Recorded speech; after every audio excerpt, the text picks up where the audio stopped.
우리 젊은이들이 우리 장로들 잘 모르고 인사를 잘 못한다고, 우리 권사님들 이런 얘기를 하셔요. 그래서 제가 그랬죠.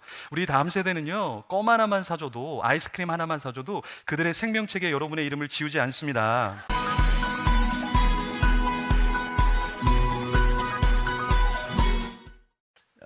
어떤 분들이 그래요. 목사님, 다음 세대 사역이 잘 되려면 어떻게 해야 됩니까? 제가 쭉 오랫동안 다음 세대 사역을 하면서 다음 세대가 진짜 잘 되려면 뭐가 일어나야 되냐면 먹을 걸 사줘야 된다.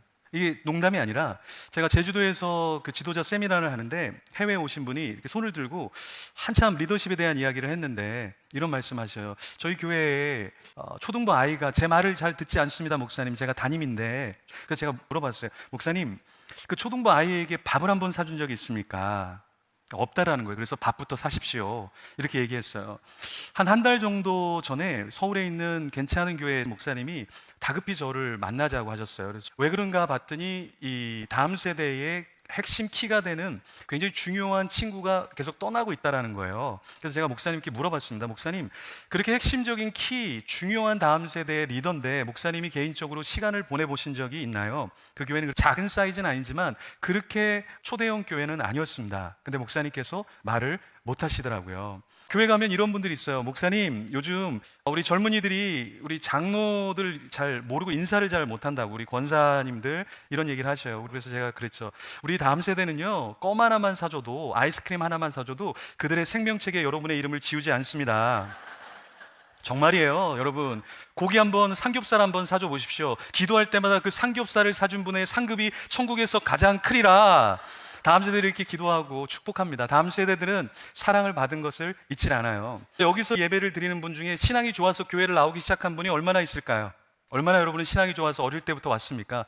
모태 신앙들은 나 교회 못 가, 나 못해, 그러다가 십자가에 매단다 그러니까 무서워서 교회 나오다가 지금까지 나온 분들은 꽤나 많을 거예요. 그런데 갑자기 우리가 신앙이 좋아진 게 아니라 사실은 우리를 위해서 사랑을 베풀어 준 어떤 분이 있기 때문에 여러분이 이 자리에 있다라는 거예요. 저도 어렸을 때, 제가 자랄 때 저를 위해서 교회에서 한 선생님이, 저희 집이 굉장히 가난했는데 제가 머물 수 있는 집을 오픈해 주셨어요. 여러분이 지금 사는 집에 가난한 우리 다음 세대 누가 방이 필요하기 때문에 여러분들이 방을 내줄 수 있는 그런 분이 계실까요? 그런 선생님이, 그런 집사님, 그런 권사님이 계실까요? 다음 세대에게는 말뿐이 아닌 삶의, 사랑의 열매가 필요하다라는 거예요. 그래서 여러분들이 다음 세대가 정말 잘 되려고 하면 밥을 사셔야 돼요. 저는 교회 개척한 지 3년 차 이제 접어들고 있는데요, 제가 매주 주일날에는 제가 사비로 우리 다음 세대 대학부랑 청년부 밥을 삽니다. 재정이 없어서 제 돈으로 사는 게 아니라 제가 그들을 그만큼 사랑하기 때문에 제가 심는 거예요. 저도 큰 교회에 있어 봤습니다. 그리고 웬만큼 사역을 많이 했는데 제가 섬겼던 청년부 공동체 자체 예산일 때 저희 예산이 1년에 한 8억, 10억, 9억 이렇게 됐어요. 예산이 없어서 제가 다음 세대의 제자들에게 내가 사비를 쓴 것이 아니라 너희들은 진짜 내가 먹이고 싶은 거야. 양육 기초반, 양육 고급반, 제자반 이런 친구도 있지만 사역반 정도, 평신도 양육 관사로 섬기는 사람들은 내가 좀 사주고 싶어서 내가 너희들한테 사주는 거야. 그래서 교회 돈으로 쓰지 않을 때는 제가 반드시 이야기합니다. 이것은 내가 정말 너희들을 위해서 사주는 거야. 왜냐하면 교회 돈을 가지고서 사주는 것과 그냥 내가 내 돈으로 사주는 것은 완전히 차이가 나거든요. 그래서 여러분들이 신앙이 좋아지려면 교회 돈을 될 수 있으면 쓰지 마세요.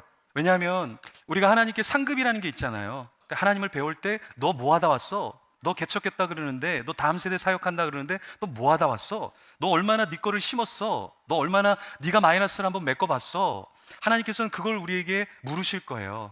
우리가 신앙생활하면서 자꾸 뭔가를 의존하려고 해요. 의존해야죠. 근데 그 의존해야 할 분은 하나님인 것이죠. 우리가 다음 세대를 내 자녀 키우듯이 우리가 키워야 한다. 제가 사진을 한 장 보여드릴게요. 이게 뭘까요?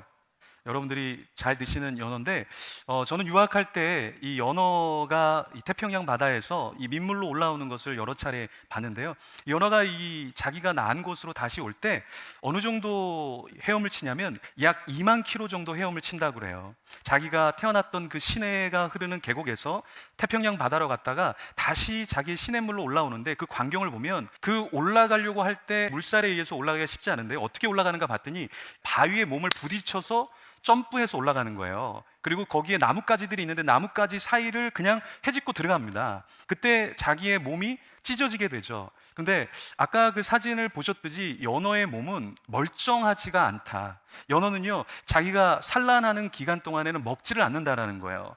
그들의 온통 생각에는 다음 세대, 내 다음 세대를 어떻게 제대로 낳을까라는 생각에 내가 배를 채우기 위해서 어떤 먹을 거를 잡거나 지체하지 않고 자기가 태어난 곳을 향해서 2만 킬로든 그것이 15,000킬로든 상관없이 가서 알을 낳고 죽는다라는 거예요. 그래서 이 연어가 산란하는 그 시냇가에 가보면 이 냄새가 지독합니다. 완전 지독해요. 왜? 썩은 내가 나기 때문에. 거기에 그 연어들이 아무것도 먹지 않고 너덜너덜해진 그 피부를 가지고서 산란을 하고 거의 다 죽습니다. 미물인 이런 연어도 이렇게 부성애와 모성애를 갖고 있는데요. 제가 사진을 하나 더 보여드릴게요. 이거는 천축잉어라고 하는 거예요. 근데 이 천축잉어는 어떤 특징을 갖고 있냐면 암컷이 알을 낳으면 그 많은 알을 이 수컷이 자기 입속에다가 다 집어넣습니다. 그러면서 이 수컷이 절대 먹지 않는다라는 거예요. 왜 먹지 않냐면 자기 입속에 뭐가 있어요? 알이 있잖아요. 그러면 자기가 배가 고프면 어떻게 하겠어요? 알을 뱉고 자기가 먹으면 되는데 이걸 뱉는 순간 알들이 바닷속에서 먹잇감이 되겠죠. 그래서 이 수컷은 절대 먹지 않는다는 거예요. 그래서 자기의 몸을 철저히 자기 자식에게 내어주면서 먹지 않으면서 죽어간다라는 거예요. 염남거미라고 하는 이 거미인데요. 이 영남거미라는 것은 참 특이하게 자기 자식을 낳을 때 자기 자신을 거미줄에다가 매달아 버립니다. 거미는요, 모든 곤충 중에서 특이하게 산 것을 먹는다고 해요. 거미는 죽은 것을 먹지 않아요. 그런데 어미가 자기 새끼를 낳을 때 자기를 거미줄에 칭칭 매단다라는 거예요. 그러면 여러분, 알에서 나온 이 거미 새끼가 무엇을 뜯어 먹을까요, 여러분? 자기 어미 살을 먹게 되는 거예요. 자기 어미의 피를 먹게 된다라는 거예요. 이게 염남거미라는 거예요. 영국 교회, 유럽 교회가 망하는 데는 약 500년의 세월이 걸렸습니다. 미국 교회는 약 200년의 세월이 걸리면서 쇠퇴기를 겪게 됐습니다. 근데 한국 교회는 약 100여 년, 조금 더 길게 잡은 120여 년 동안에 한국은 부흥과 쇠퇴를 같이 경험하고 있죠. 중형교회에 다음 세대 집회를 갔다 왔는데 운전해 주시는 장로님이 이런 말씀을 하시더라고요. 목사님, 저희 교회가 한 30여 년 정도 됐는데 저희 교회에도 교회 유치원이 있었습니다. 그런데 지금 교회에 다음 세대도 없고 유치원도 어려워져서 작년에 문을 닫았습니다. 이 얘기를 하시더라고요. 가슴이 굉장히 아팠어요. 근데 이것이 한두 교회가 이런 현상이 일어나는 게 아닙니다. 지금 한국 교회는 엄청난 다음 세대가 줄어드는 환경 가운데 있다라는 거예요. 특별히 한국 교회가 이렇게 안 되는 이유가 무엇이냐면 우리 한국 교회가 실수한 게 한 가지가 있어요. 지금 코로나가 터졌을 때 가장 안 보이는 세대가 어느 세대인 줄 아세요? 30대와 40대가 가장 교회에서 안 보입니다. 한 600명 정도 되는 교회 갔더니 거기에 영아부 담당하는 교육자분이 그런 얘기를 해요. 목사님, 제가 이 교회에 있을 수 있을까요? 코로나 전에는 아이들이 꽤나 있었는데 코로나 터진 다음에는 30대, 40대 부모들이 교회를 안 나오니까 영아부의 아이들이 한두 명, 많이 나와야 3명 나온다라는 거예요. 한국의 중형교회에서 이 정도 모습이라면 그 밑에 있는 사이즈의 교회들은 훨씬 더 심합니다. 그래서 제가 가는 곳마다 어떻게 지금 교회가 생태계가 되어 있는지를 여쭤보는데 지금 30대와 40대가 교회에서 제일 많이 빠져나갔습니다. 여러분, 왜 그랬을까요? 30대, 40대 부모인 지금의 60대, 70대, 80대 우리 부모 세대들의 문제가 없지 않다라는 거예요. 왜냐하면 우리 한국교회는요, 묻지마 수평선교를 했어요. 묻지마 수평선교가 뭐예요? 선교지에서 뭔가 필요하다 그러면 그냥 다 지원해 줬어요. 근데 우리 한국교회는 참 특이한 점이 있어요. 다음 세대가 뭔가 한다 그러면 300만 원, 3천만 원 쓴다 그러면 대부분의 교회는 기획서를 내라 그래요. 견적서를 내라 그래요. 브리핑을 하라 그래요. 그리고 투자 대비 얼마나 뽑아올 수 있을까 이거를 항상 묻는단 말이에요. 왜 밖에 있는 선교지에는 아무것도 묻지 않는데 우리 안에 있는 자식들에게는 모든 것을 다 조사하듯이 까다롭게 우리가 예산을 집행했을까요? 그러다 보니까 그 30대와 40대가 우리 부모 세대들의 신앙의 부족한 모습, 교회에서의 신앙과 집에서의 신앙의 그 차이, 그 격리되어진 삶으로 말미암아서 굉장히 상처를 받은 사람들이 많다라는 거예요. 저는요, 이렇게 젊은이들 제자훈련하고 양육훈련할 때 많은 과제를 줍니다. 그래서 담당 교육자에게 선물하기도, 편지 쓰기도 여러 가지 과제를 주는데 다음 세대들이 하지 못하는 과제가 한 가지가 있어요. 그게 뭔지 아세요? 부모에게 편지 쓰라는 거예요. 부모에게 편지 쓰는 게 굉장히 어려워요. 그래서 왜 이 친구들은 부모에게 편지 쓰는 걸 굉장히 어려워할까? 라고 보니까 부모와 해결되지 않는 마음의 어려움들이 있는 거예요. 한 텀에는 전체 10명 다 못 쓴 거예요. 그래서 제가 솔직하게 다 물어봤어요. 너는 왜? 너는 왜? 너는 왜? 근데 다 똑같은 말이에요. 부모님들은 저희가 상처가 없다고 생각하지만 저희 나름대로 상처가 있어요 하면서 30이 넘었지만 눈물을 흘려야 되는 친구들이 굉장히 많다라는 거예요. 우리가 교회 안에서는 굉장히 신앙이 좋은 것 같지만 우리의 가정 속에서는 우리의 신앙의 삶을 보여주지 못한 크리스찬들이 많다라는 거예요. 여러분, 나쁜 개는 없다라는 말이 있죠. 개는 훌륭하다라는 프로그램 보면 대부분 개가 처음에 문제인 것처럼 나오지만 나중에 보면 주인들이 너무 과잉보호해서, 주인들이 산책을 해야 되는 개인데 산책을 해주지 않아서, 먹을 것을 충분히 주고 규칙적으로 줘야 되는데 아무 때나 마구마구 보상을 해줘서 문제가 생기는 경우가 굉장히 많습니다. 금쪽 같은 내 새끼라는 프로그램 여러분 아시죠? 처음에는 아이가 막 소리 지르고 때리고 욕설을 하고 오줌을 싸니까 이 아이가 문제인 것 같지만 찬찬히 보면은 부모에게 폭력성이 있고, 부모가 이혼을 했고, 부모가 상처를 주고, 부모가 아이한테 너무 강요하는 모습들이 너무나 많은 거예요. 그래서 부모에게 전적인 책임이 있다. 제가 중독 A to Z라는 책을 썼는데요, 거기에 챕터 2에 제가 뭐라고 중독에 대해서 이야기를 했냐면 중독의 모체 부모, 이렇게 적었어요. 다음 세대가 중독이 일어나는 건 우린 다음 세대에게 문제가 있다고 생각하지만 절대 그렇지 않다. 부모가 밭이 되어서 부모의 그 문제 때문에 아이들이 보상을 위해서 무언가를 땡겨 오려고 하다가 중독에 걸리는 경우가 상당히 많다라는 거예요. 그래서 우리는 생각을 해야 돼요. 정말 우리 한국교회의 다음 세대가 어떻게 회복될 것인가, 그것은 다음 세대에게 문제가 있지 않다라는 거예요. 저는 한국교회에 세 가지 원이 없어서 한국교회가 무너지고 있다, 다음 세대가 무너지고 있다라고 생각을 하고 있어요. 그 첫 번째 원이 무엇이냐면 자원이 없다라는 거예요. 자원이 없다라는 말이 뭘까요? 다음 세대들을 섬길 전문가가 없다라는 거예요. 우리가 학원을 보내더라도 전문가가 있는 학원을 보내잖아요. 교회에도 다음 세대 전문가가 있어야 돼요. 평생을 그것을 위해서 헌신하는 다음 세대 전문가들을 세워야 돼요. 그래서 제가 아주 오래전부터 이야기했던 것이 다음 세대 전문가예요. 근데 어느덧 보니까 아무도 이 다음 세대에 오랫동안 그 자리를 지키는 사람들이 없더라고요. 다음 세대 조금 하다가 편한 어떤 자리로 가는 거 아닌가, 담임 자리를 가기 위한 거처의 길이 아닌가, 저도 고심하면서 쓴소리도 많이 했어요. 근데 문제는 무엇이냐? 다음 세대 전문가 자원이 없다라는 것이 문제예요. 교회 안에 교사들이 있지만 교사들이 얼마나 전문가로서의 자질을 준비하고 또 배우고 또 고민하고 있는가, 우리는 그것을 생각해야 된다라는 거예요. 그래서 어떤 데 가보면 대부분 교사들이 나이 차이가 그들의 부모님 나이가 굉장히 많아요. 세대를 따라갈 수 없고 세대가 어떻게 가는지를 이해를 못하는 거예요. 메타버스에 대해서 하나도 이해도가 없고, 이 아이들이 어떤 중독에 빠져 있는지를 모르고, 아이들의 감성이라는 단어를 모르고, 오래 있는다고 해서 여러분 절대 전문가가 아닙니다. 오히려 전문가의 오류라고 하죠. 내가 전문가이기 때문에, 갈고 닦지 않기 때문에 전문가의 오류로서 뒤처지는 거예요. 시대에 맞지 않는 얘기를 하고 있다는 거예요. 그것이 교회 안에서도 여전히 똑같이 일어나고 있다는 거예요. 그래서 우리 교회 안에는 자원이 없다는 것이 문제입니다. 두 번째, 우리에게 없는 것은 바로 후원이라는 거예요. 다음 세대가 뭔가를 한다 그러면 전적인 후원을 해줘야 돼요. 교회 안에서 다음 세대가 뭔가를 하는데 다음 세대에 후원이 없다, 그럼 그 교회는 말라버린 거예요. 조지 필드가 이런 말을 했어요. 메마른 눈으로는 천국에 들어갈 수 없다. 여러분의 메마른 눈으로 다음 세대를 품고 있으면 다음 세대들은 품겨지지 않는다라는 거예요. 여러분, 청년국들이 지금 하고 있잖아요. 그럼 장로님들 뭐 하고 있어야 됩니까? 권사님들 뭐 하고 있어야 됩니까? 루터가 이런 얘기를 했어요. 지갑을 열기 전에 진정한 회개가 아니다. 직분자들은 지갑을 열어야 돼요. 그래서 청년들이 다음 세대가 뭐 하면 큰 교회라고 해서 누가 내겠지, 그게 아니라 여러분이 내셔야 돼요. 크게 내라는 게 아니에요. 껌 한 통이라도 사줘 보세요. 다음 세대가 이 교회의 기둥이 된단 말이에요. 우리 한국교회는 지금 대학부가 되고 청년부가 되면 100명의 다음 세대가 70명이 교회를 떠납니다. 그러니까 70%가 교회를 떠나는 거예요. 왜냐하면 다음 세대에게 후원이 없기 때문에 그래요. 다음 세대를 품는 마음이 없기 때문에 그래요. 다음 세대에게 가장 좋은 거를 줘야 돼요. 가장 좋은 거. 저는 우유를 좋아하는데 저희 집에 쌍둥이가 태어난 다음부터 저는 우유를 잘 마시지 못했습니다.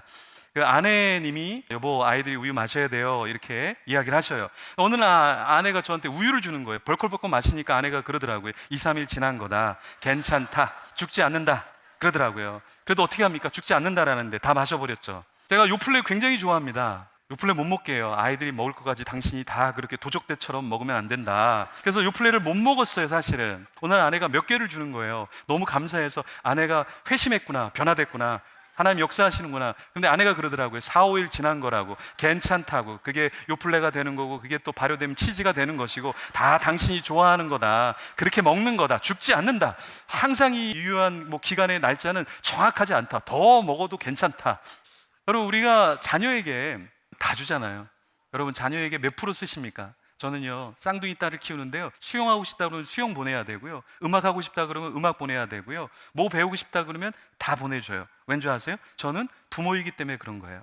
부모는요, 계산하지 않는 거예요. 다음 세대를 진짜 사랑한다는 건 무엇이냐? 신앙이 정말 좋다라는 건 뭐냐면 계산을 내려놓는 거예요. 제가 유학할 때 맨날 계산했어요. 하나님, 요번 달에는 마이너스입니다. 하나님, 요번 달엔 진짜 마이너스입니다. 근데 마이너스가 안 되는 거예요. 그리고 몇 달이 지난 뒤에 제가 한 가지 깨우친 게 있어요. 그게 뭐냐면 내 뱅크 어카운트에 하나님을 집어넣지 않은 거예요. 제가 그거를 깨닫기 시작하면서 유학하는 동안에 매주 감사원금을 30불씩 했습니다. 근데 그 5년 동안 제가 감사원금을 하면서, 지금도 저는 매주 감사원금을 그보다 더 많이 하지만 제가 한 번도 굶어본 적이 없어요. 유학 나오면서도 여러분들이 보시는 것처럼 지금 이렇게 귀여운 볼에 살을 찌우면서 그렇게 제가 귀국해 왔어요. 그 비싼 등록금, 방 하나 쓰는데 100만 원이 넘는, 매달 자동차 보험료를 내야 되고 모든 것이 비싼 그런 나라에서 살더라고요. 그때 제가 까먹은 게 있었어요. 내 은행에 하나님을 집어넣지 않았구나. 여러분, 건물 지으면서 참 많은 교회들이 빚을 져요. 그런데요, 다음 세대를 투자하기 위해서 빚을 졌다라는 교회를 저는 잘 보지 못했어요. 이제는 건물이 있으면 우린 다음 세대를 투자하는데 빚을 질 수도 있어야 돼요. 우리는 다음 세대를 키운다고 하면서 항상 플러스의 법칙을 생각해서는 안 된다. 마이너스 법칙으로 가야 된다라는 거예요. 또 한 가지가 뭐냐면 지원이라는 거예요. 가장 좋은 예배실을 다음 세대에게 줘야 돼요. 어른들이 있는 곳에는 에어컨이 나오고 아이들이 있는 곳은 선풍기가 나와요.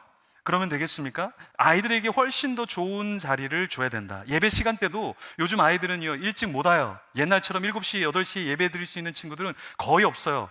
우리 다음 세대가 가장 예배를 드릴 수 있는 좋은 장소와 시간은 언제인가 우린 고민해야 한다라는 것이죠. 우리가 하나님께 헌신하지 않으면 우린 다른 것에 헌신하게 돼 있어요. 중독과 우울과 상처가 다음 세대의 세 가지 키 단어예요. 다음 세대는 이 세 가지 중에 무조건 걸리게 돼 있어요. 어떤 사람은 5대 중독에 다 걸려 있어요. 인터넷 중독에, 술 중독에, 도박 중독에, 성 중독에, 마약 중독에, 5가지 중독에 다 걸려 있는 사람들이 있어요. 우리나라의 온라인 중독자가 230만 정도 됩니다. 도박 중독자가 210만 명 정도 되고요, 술 중독자가 210만 명 정도 돼요. 그리고 성 중독자가 200만 명 정도 됩니다. 마약 중독자가 50만 명, 최근에 보고가 53만 명. 그래서 우리는 약 1000만 명 정도를 중독자라고 봐요. 근데 문제는 무엇이냐면 우리는 하나님께 헌신하지 않으면 중독에 헌신하게 돼 있다는 거예요. 수많은 젊은이들이 중독에 헌신되어 있어요. 중독에 빠져 있으면서 자기가 중독인 줄을 몰라요. 중독에 빠져 있기 때문에 예배에 나오지 못한다고, 헌신으로 나오지 못한다고. 왜? 중독의 쾌락 맛 때문에 하나님이 주시는 임재의 맛을 보지 못한다라는 거예요. 그래서 다음 세대는 세 가지 때문에 하나님께 헌신하지 못하는데, 첫 번째가 중독이라는 거예요. 두 번째가 무엇이냐? 우울이에요. 그냥 계속해서 우울해요.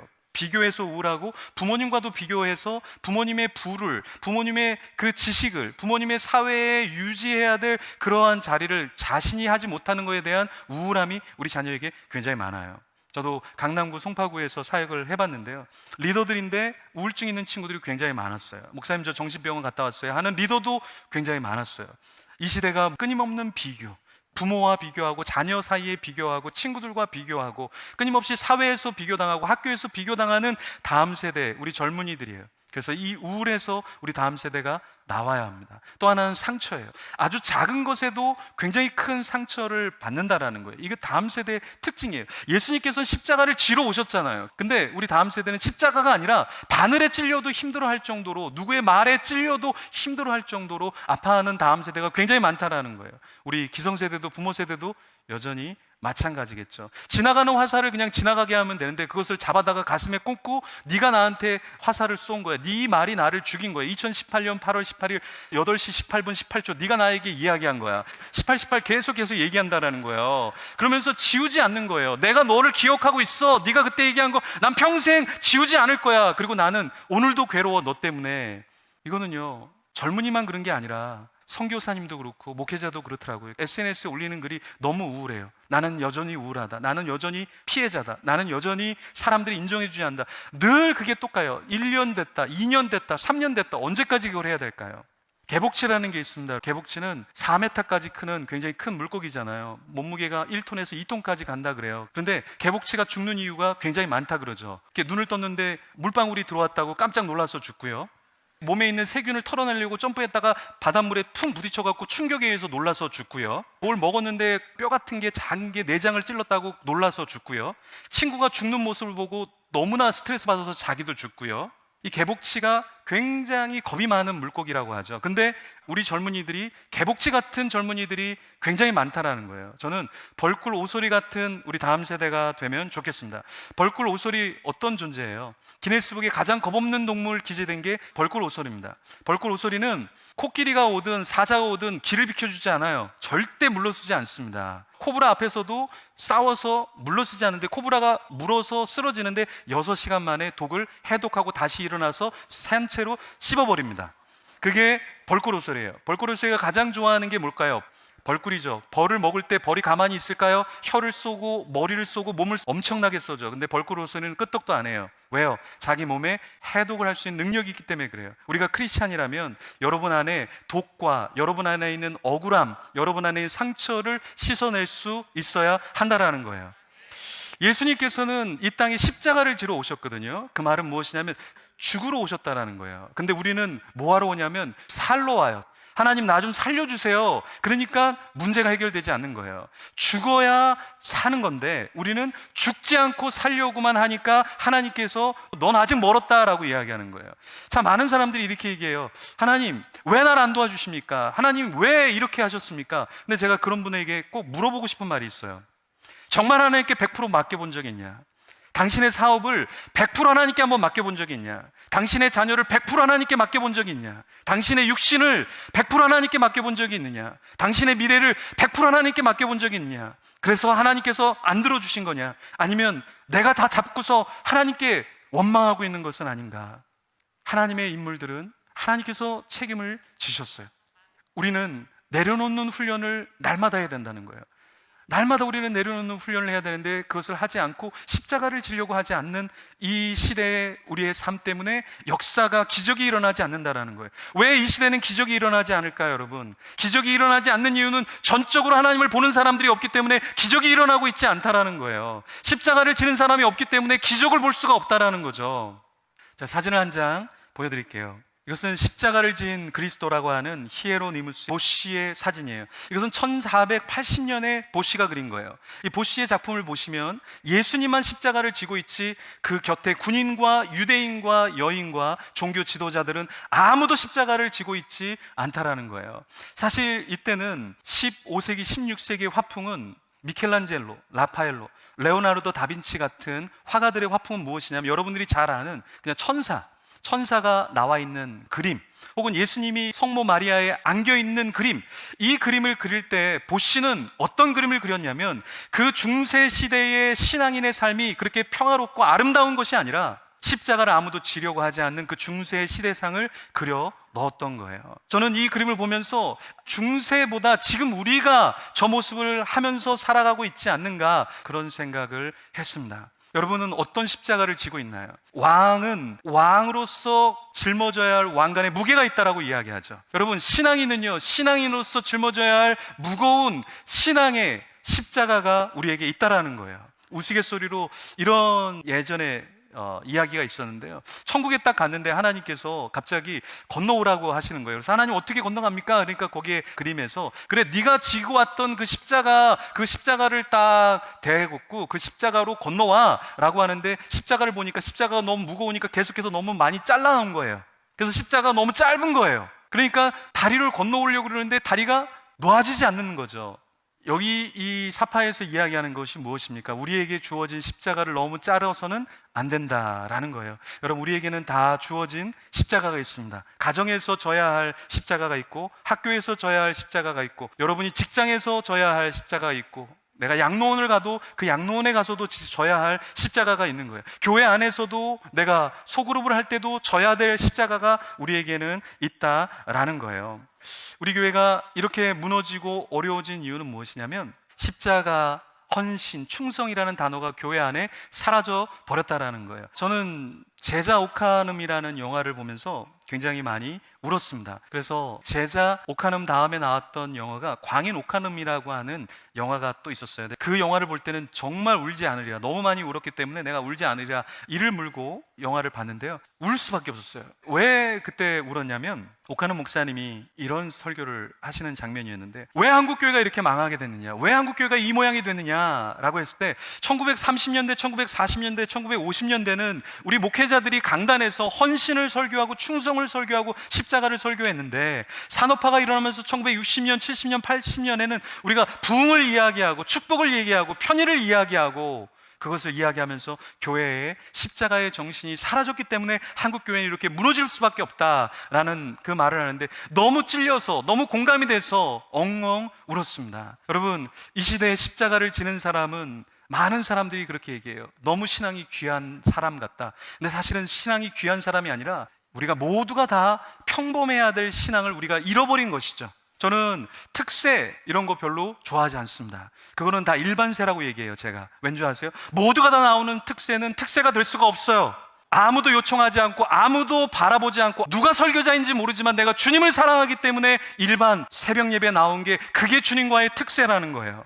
남들이 다 왔다가 남들이 다 사라져버리는 그 특세를 나온 것을 주님은 기억하시는 것이 아니라, 아무도 오지 않는 그 금요일 밤에, 아무도 오지 않는 수요일 밤에, 비가 주룩주룩 내리는 그 밤에 내가 주님이 보고 싶어서, 주님의 말씀이 그리워서, 주님을 찬양하고 싶어서 남들이 다 떠나간 예배당 안에서 주님 때문에, 나에게 주신 사명 때문에 울고 있는 그 기도하는 한 사람, 하나님은 그 사람을 특별 기도자로, 이 시대 하나님이 찾는 한 사람으로 기억하신다라는 거예요. 십자가는 예수님 혼자 지고 수많은 무리 속에서 함께 있는 것이 십자가를 진 그리스도의 따르는 무리, 따르는 제자가 되는 것은 아니라는 것입니다. 종교 지도자들의 특징이 뭔지 아십니까? 죽이려고 한다라는 거예요.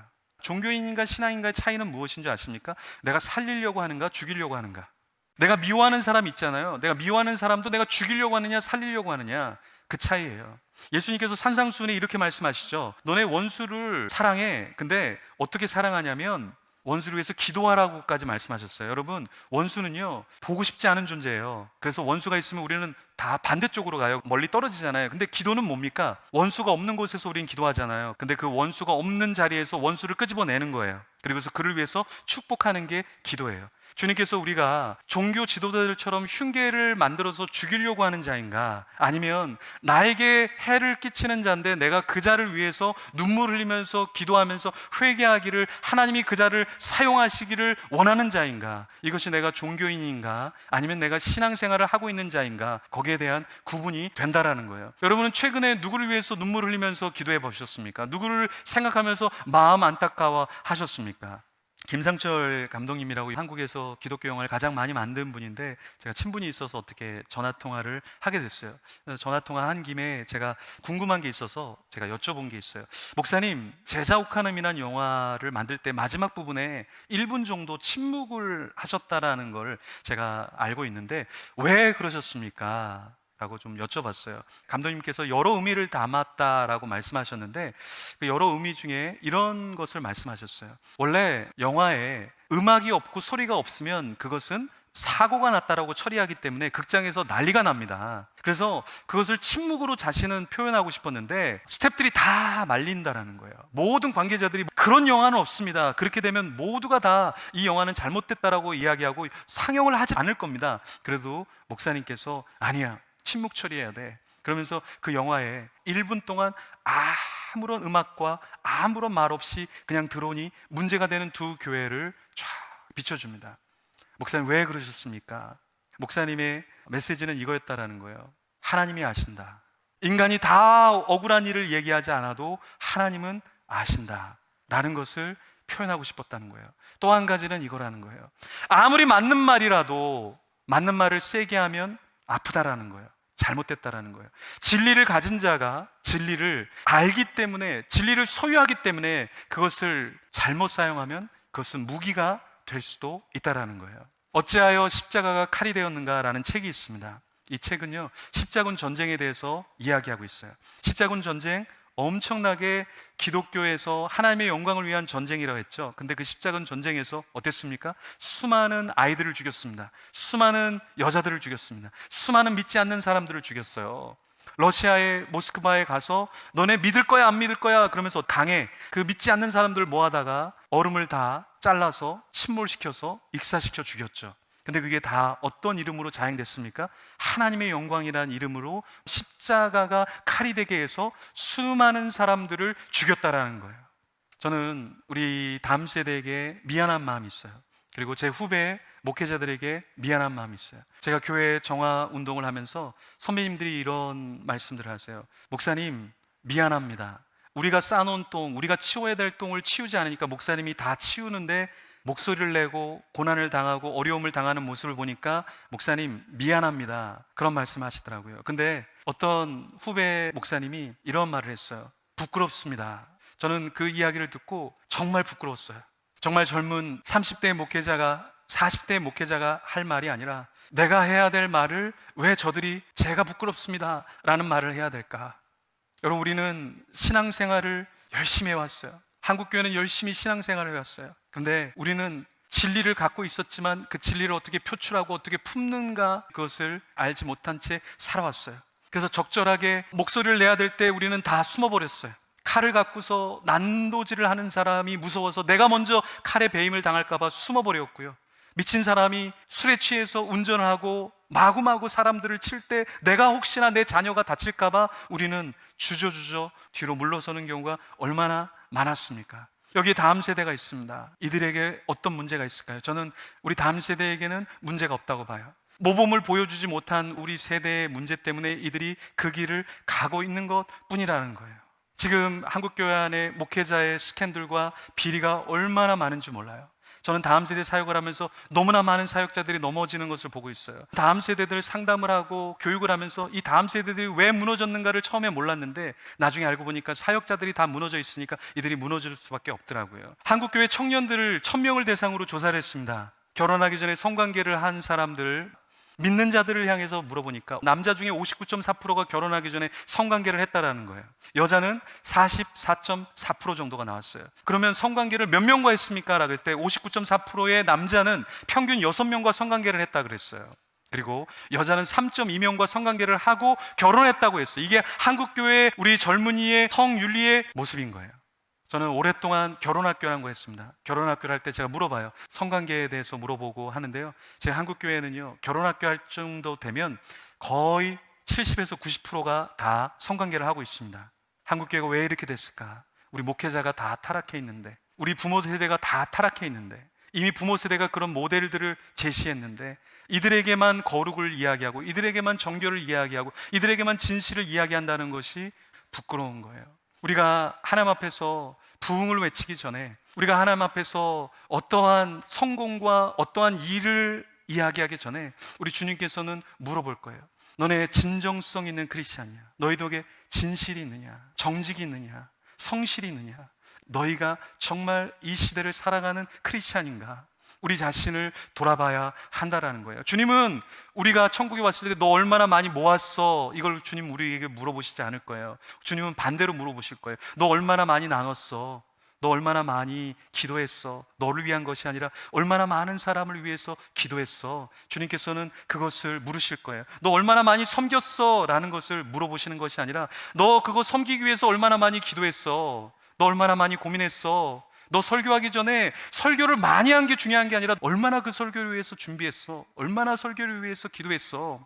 저도 설교자지만 설교를 잘하고 싶은 마음에 설교 올라가기 전까지 설교문을 붙잡고 씨름한 적이 얼마나 많은지 몰라요. 근데 어느 순간 알게 됐어요. 설교자는 설교문을 잘 전달하는 자가 아니라 하나님의 마음을 잘 전달하는 사람이다. 그래서 저는 집회 가면 설교, 원고 설교를 거의 하지 않아요. 그냥 하나님이 주신 마음을 내가 아는 정도로 거기까지 주신 마음을 전하는 것이 나에게 주어진 것이지, 그 언변이 좋고 데이터가 정확하고 그것도 중요하지만 하나님이 우리에게 무엇을 보실까? 우리는 그것을 돌아봐야 한다라는 것입니다.